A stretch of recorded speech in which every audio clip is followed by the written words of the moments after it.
આ છે ગાંધીનગરમાં આવેલું કર્મયોગી ભવન. વર્ષ 2014માં આ કર્મયોગી ભવનની સ્થાપના થઈ, પણ સ્થાપનાના 10 વર્ષ પછી પણ કર્મયોગી ભવનને કેન્ટીન નસીબ નથી થઈ.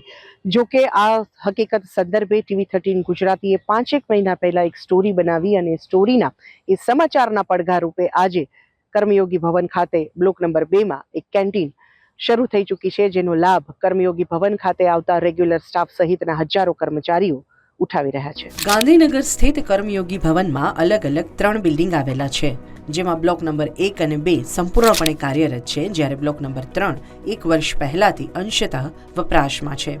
વર્ષ 2014માં બનેલા કર્મયોગી ભવનમાં કેન્ટીન માટે જગ્યા તો ચોક્કસપણે બનાવાઈ છે, પણ કેન્ટીનની સુવિધા કર્મયોગી ભવનના કર્મચારીઓના લલાટે લખાયેલી જ ન હતી. ત્રણેય ભવનમાં દરરોજ 2000 જેટલા કર્મચારીઓ કામગીરી કરે છે અને દરરોજ 1000થી વધુ મુલાકાતીઓ તેમની કામગીરી સંદર્ભે કર્મયોગી ભવનમાં આવે છે. તેમ છતાં સ્થાપનાના 11 વર્ષ પછી પણ કોઈને કેન્ટીનની સુવિધા ચાલુ કરવાનો વિચાર સુદ્ધા આવ્યો ન હતો. કેન્ટીન માટે જે જગ્યા બનાવાઈ છે ત્યાં ટેબલ ખુરશી ધૂળ ખાઈ રહ્યા છે અને કર્મચારીઓ દરરોજ જમવા કે નાસ્તા માટે ભવનની બહારના ગાર્ડનમાં કે પછી અન્ય સ્થળે જવા માટે મજબૂર બને છે.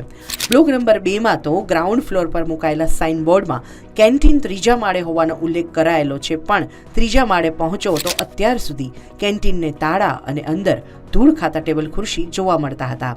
જોકે હવે અમૂલની કેન્ટીન ત્યાં શરૂ કરવામાં આવી છે. આ કેન્ટીન શરૂ કરવા માટે સામાન્ય વહીવટ વિભાગના અધિક મુખ્ય સચિવ કમલ દયાનીએ અંગત રસ લીધો હતો અને તેમની મહેનત રંગ લાવી છે, જેના પરિણામે કર્મયોગી ભવનમાં કામ કરતા હજારો કર્મચારીને કેન્ટીનની સુવિધા ઉપલબ્ધ થઈ છે.